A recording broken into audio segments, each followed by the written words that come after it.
Well, happy Mother's Day to everyone. And these are lilacs from a little bush that I have. And first of all, we're both from the East Coast, and lilacs typically were always in bloom on Mother's Day. And it's just like this glorious event when the lilacs come out. So on my little bush, I had 4 little lilacs, but on the East Coast, there's just hundreds. It's the most gorgeous sight. The East Coast, and also like the northern parts, like Portland and Minnesota, and places where it gets cold in the winter, just produces the most beautiful, beautiful lilacs. So here we are, celebrating Mother's Day. Yeah.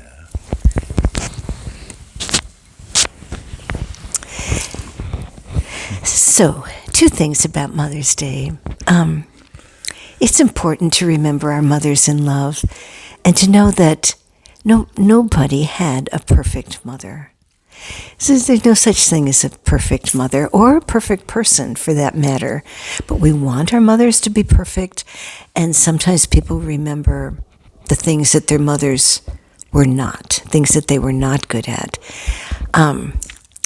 But we would like you to really focus on the ways that your mother really tried and really truly loved you in unique and special ways, just to her, and to communicate with your mother. If your mother's alive, it's like that's amazing to be able to call her, to be with her. And if your mother isn't alive, to just take some time by yourself and thank your mother for really, really trying and giving her love as best she could. The power of a mother's love is really so special. So I have a story, and it's not actually about me and my mother, but it's about me and someone else. But it shows who my mother is and why I just love her so deeply. So my mother, in my family with my brother and me, there were just 2 children. He had 4 children. I have 3 children. There's so much education. Barry has an MD. There's several nurses. There's several PhDs. Everyone has some kind of a college degree or higher. You have a master's. I have a master's degree, yeah. So much education. My mother was the first person in her family of 8 to graduate from high school. She was really proud of that. So even though my mother didn't have all this education that the rest of the people in the family had, she had a simple wisdom, a simple love wisdom that we all felt. And when there were problems, when we needed help, everyone went to my mother. So anyway, here's the story. So my parents moved next door to us in an apartment above our garage. And they lived there my mother lived there for 15 years. And they moved from Buffalo, New York. So down below that apartment is our counseling room. And that's where we would see people. And there was this one man that came every week to see Barry. And my mother would watch from her apartment and see this young man walk to see Barry. And he looked sad. And he walked with heavy steps. And she thought, I'm going to make brownies for him. So one day he finished the session with Barry, and he was walking back to his car, and she hollered out, "There's fresh brownies that just came out of the oven. Would you like one?"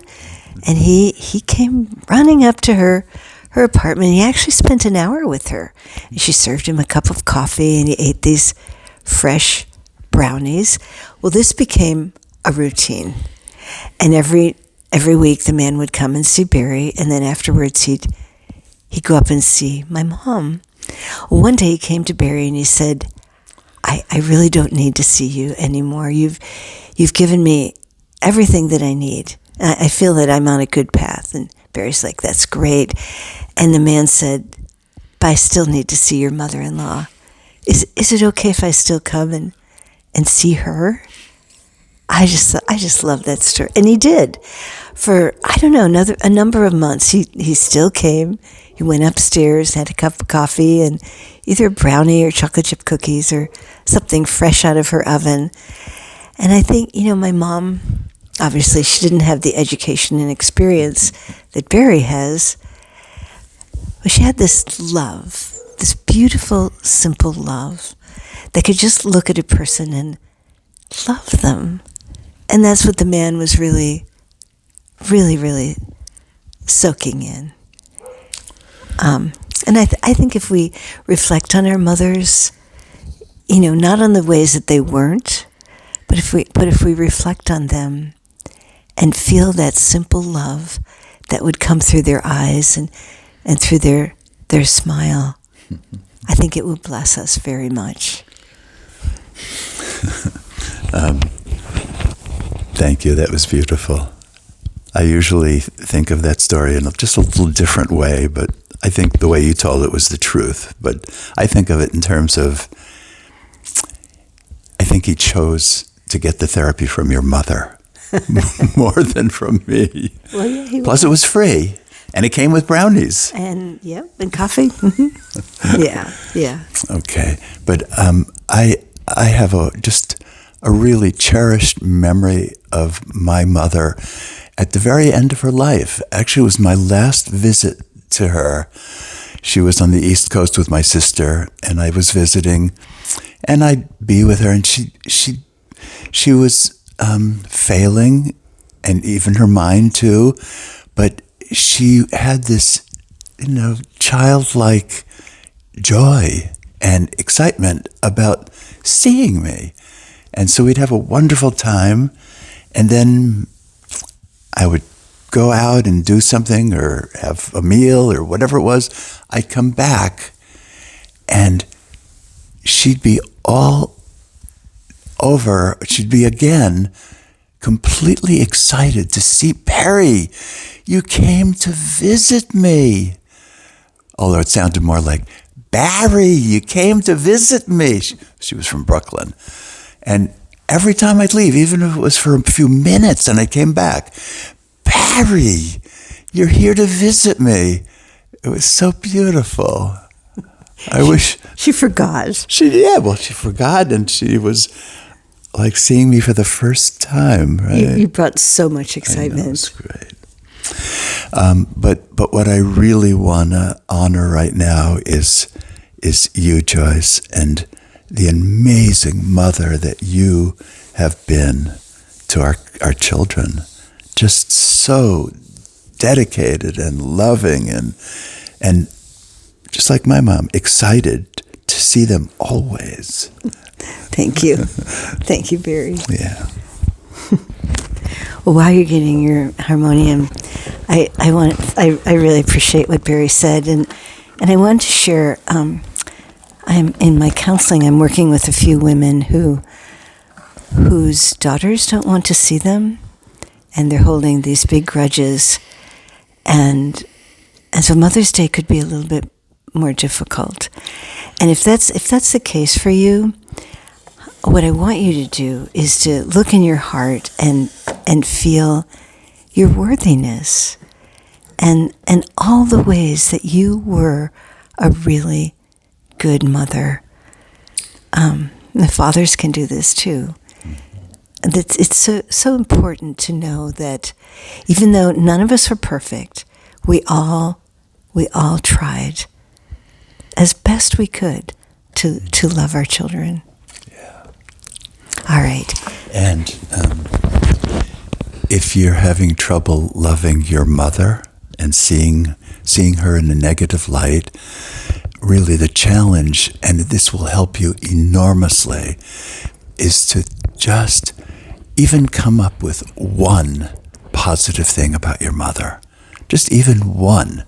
I mean, yes, 3 would be better, 10 would be even better, but start with one, because there's always something beautiful to be found. Yeah. Okay. Oh, so this song, just imagine that you're singing not just to your mother, but to the Divine Mother, to the feminine aspect of the divine, the feminine aspect of God, and that perfect, really perfect love that is coming to you all the time, if you could just access that.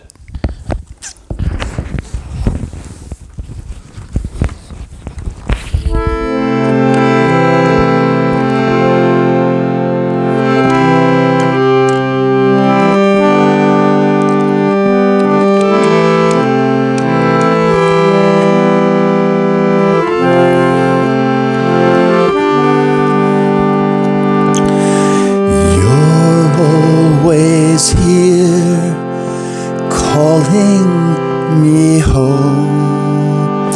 The angels whisper, you're never alone. You're always here, calling me home. The angels whisper, you're never alone. I am loved.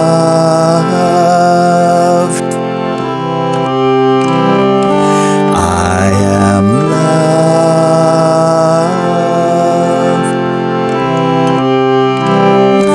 I am loved.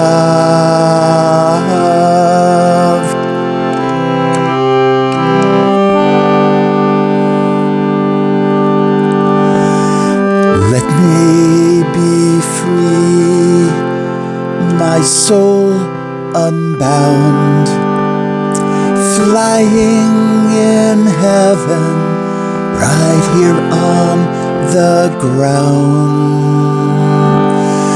Let me be free, my soul unbound, flying in heaven, right here on the ground. Sing with me. I am loved, just as I am. I am loved, just as I am. I am loved, just as I am. I am loved, just as I am. I am loved, just as I am. I am loved.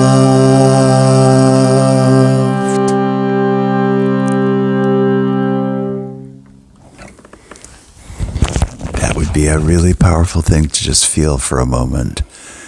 How deeply loved we all are. We may not see these amazing beings, angels, great masters, the ancestors, but we are loved. We are deeply loved. And just to touch that would be amazing.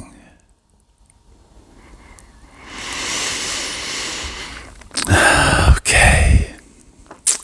Thank you. Thank you, thank you, thank you. And we love you. We love you. So we hope you have a beautiful Mother's Day, and of course we'll honor Father's Day at the right time. But we hope you have a really beautiful day. Yeah. Mm-hmm.